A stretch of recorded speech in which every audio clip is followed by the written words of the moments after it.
a Christopher Newport University professor who accurately predicted that Democrats would flip 40 House seats in the 2018 midterm elections, believes that President Donald Trump will lose the 2020 election because the Democrat challenging him will begin the race with 278 Electoral College votes. Rachel Byte-Kofer, the assistant director of the Judy Ford Wason Center for Public Policy at Christopher Newport University in Newport News, Virginia, told MSNBC's Lawrence O'Donnell on Tuesday evening that her model has Trump down 278 Electoral College votes even before Iowa, North Carolina, Florida, and Arizona are decided.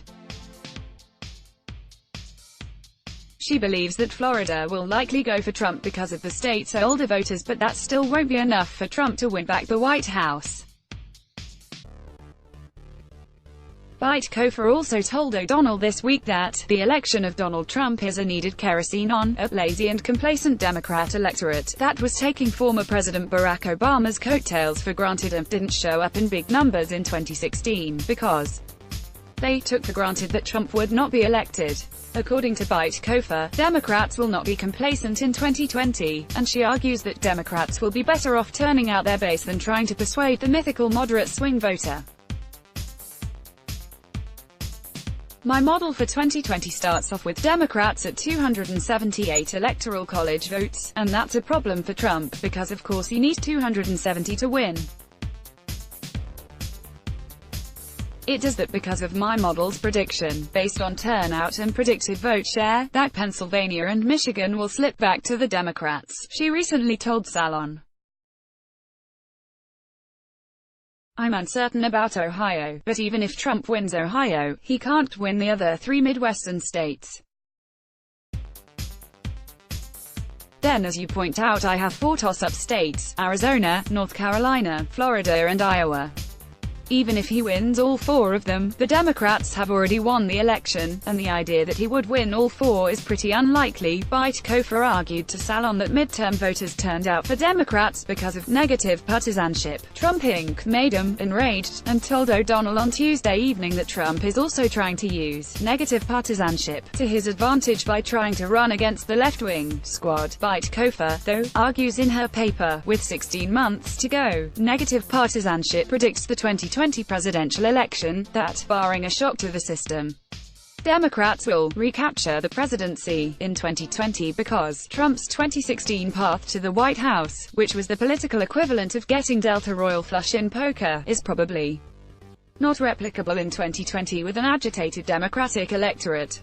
She concludes that the blue wall of the Midwest was then, and is now, the only viable path for Trump to win the White House, but the climate will be completely different in 2020 because the complacent electorate of 2016, who were convinced Trump would never be president, has been replaced with the terrified electorate of 2020, who are convinced he's the Terminator and can't be stopped.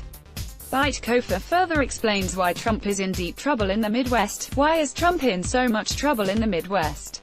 First, and probably most important, is the profound misunderstanding by, well, almost everyone, as to how he won Michigan, Wisconsin, and Pennsylvania in the first place. Ask anyone, and they will describe Trump's 2016 Midwestern triumph as a product of white, working-class voters swinging away from the Democrats based on the appeal of Trump's economic populist messaging.